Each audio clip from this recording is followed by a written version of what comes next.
Uy, diyan ka pala. Tara, tara. Daily walk na. Let's go!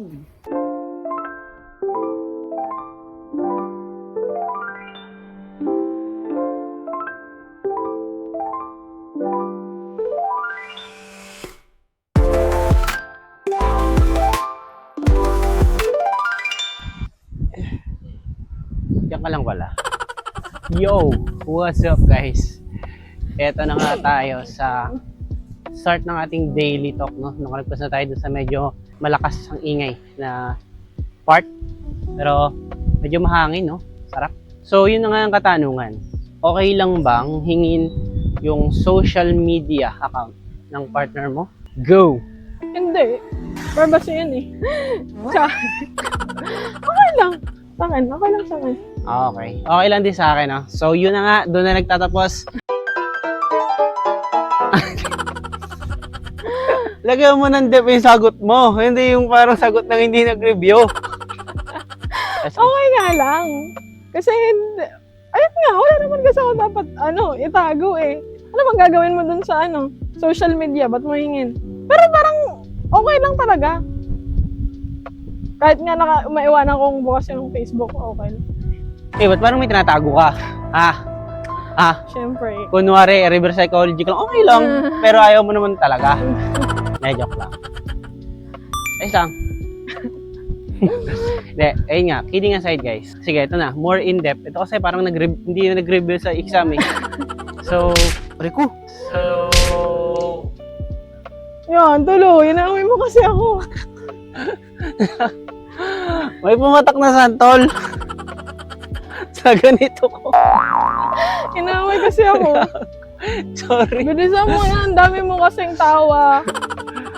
Yun nga, no? Para magkaroon lang ng konting depth. Bigyan muna natin ng context, no? Kung kailan niya hihinginin yung social media account mo. Kung bago pa lang kayo, nandun pa lang kayo sa stage, sabihin natin na siguro 3 to 5 months. Para sa akin kasi, nandun na yung factor ng pagtitiwala din, no?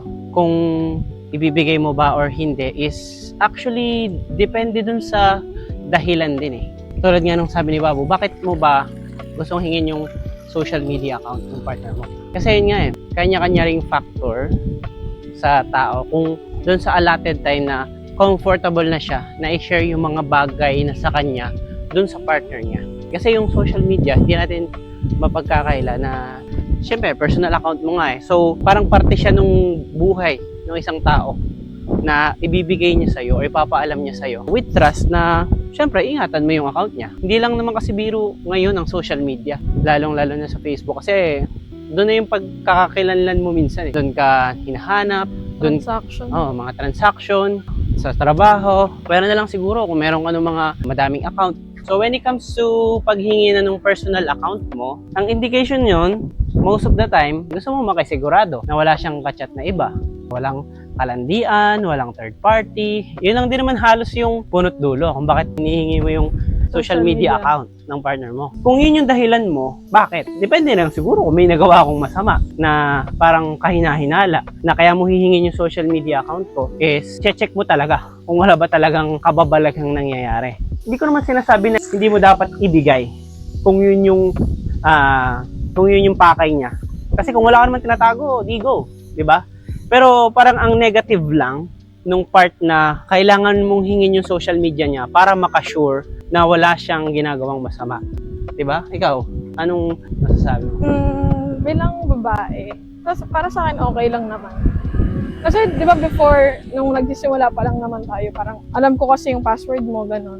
Parang feeling ko normal talaga yun sa nag-start pa lang eh. Pero hindi rin siya maganda kasi nga, minsan, pagka nagbubulat-lat ka ng conversation doon, alam mo yung hindi ka makaka-relate sa mga pinag-uusapan nila. Tapos parang iba yung dating sa'yo. Kasi hindi ka naman part ng conversation eh. So, mag-aaway lang kayo, magkakaroon lang ng conflict naman na wala naman talaga dapat kayong pag-awayan. Pero depende pa rin sa sitwasyon. So, madalas praning tayo syempre. Tapos, baka mamaya may mga past experience pa ng cheating, ganyan. Although naintindihan naman namin na iba yung partner namin. Pero syempre, parang as an added peace of mind ba? Parang siguro it gives us comfortability. Pagka yung lalaki, hindi siya ilang na ibigay sa amin yung social media accounts. Hindi ko sinasabi na na dapat na okay lang. Pero it still depends yung sinabi nga ni Babo sa situation, ganon. Pero as much as possible, don't dwell on any conversations na ang tagal na, sobrang tagal na kasi past na nga yun eh. 'Di ba? Pero kung gusto niyo lang tingnan, kung may nakaka-chat siya na iba bukod sa inyo, para sa akin okay lang naman siya. Okay. Total, nasabi na rin naman ni Babo na ang talagang negative na pwede mong makuha kung gusto mong manghalongkat ng mga chats ng partner mo na kahit previous na yung iba. Diba? Kasi actually, dumaan din kami talaga sa point na kung saan hiningi namin yung social media ng isa't isa. At dumating din... Yung Alin? account ko, hiningi mo sa akin. Hindi ko sure pero ang alam ko kasi parang may access siya sa account ko. Tapos may access din ako sa account niya. In which dati, parang dahil nga naive pa, parang sinasaktan ko yung sarili ko. Minsan.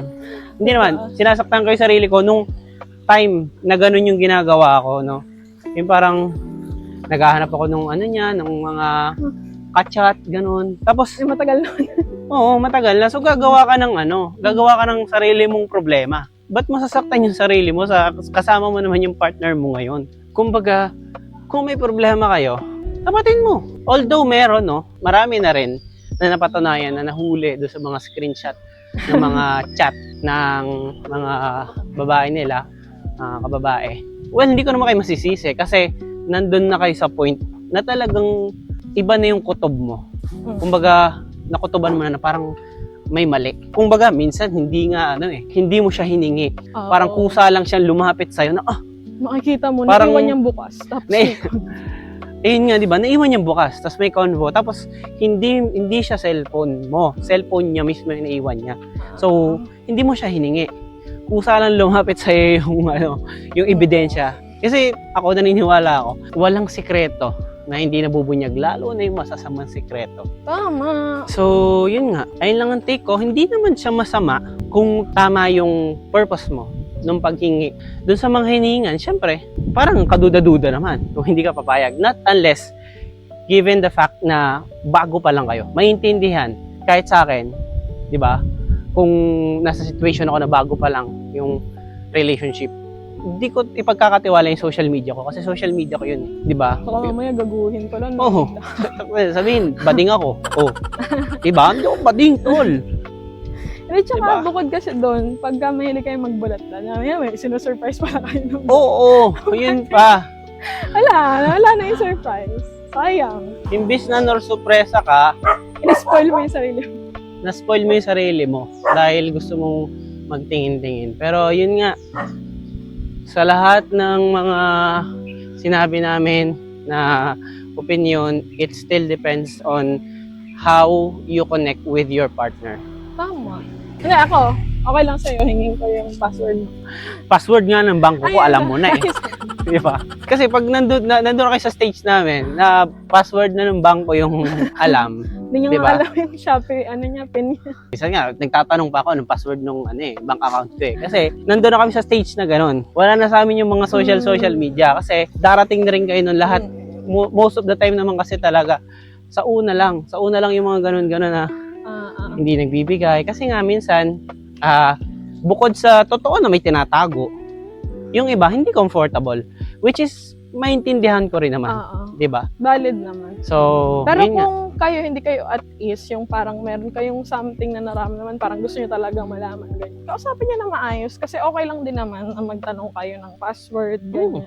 Basta wag naman yung may masama kayong intention. Yes. May gusto lang kayong i-clarify, ganyan. Kung may hinala ka, tanungin mo direkta, 'di ba? Hindi mo na kailangang hulihin. Kung magsisinungaling siya sa'yo, kahit alam mo yung social media niya, may iba pang paraan, 'di ba? Gagawa ng paraan 'yan. 'Di ba? Hindi ko na lang sasabihin, pero marami akong kakilala. Minsan kasi yun din yung way nila, sige, ito yung password ko. Tingnan mo dyan. Kasi wala na doon yung convo. Oo, So, gagawin ka nilang comfortable, burado na yung convo. Pero nasa iba pala. Nasa Shopee pa. yung iba nasa Shopee, yung iba nasa ML, 'di ba? Yung iba. Yung iba pa yung pangalan, Grab. Yung pinakamalalang na, oo nga pala. Di ba? Yung iba, Grab pa yung pangalan eh. Tapos, madaling araw, magdi-deliver. Kung may ibang point of view ka na hindi namin nasabi o hindi namin nabanggit, pwede mo naman siyang ilagay sa comment section, no? Yun nga, touchdown na naman tayo. Maraming salamat sa mga nanonood at patuloy na nanonood. Iba yung outro natin dito kasi pabalik ulit kami. Maraming salamat. So, sa mga bago, nag-upload kami 3 times a week hanggat kaya, no? At sa YouTube at TikTok, meron din kaming account. So, yun lang. Kung gusto mo, panoorin mo tong video na to. Baka bagay sa'yo. Tingnan mo rin. Yun lang, no? Hanggang sa susunod na vlog lang. Paalam.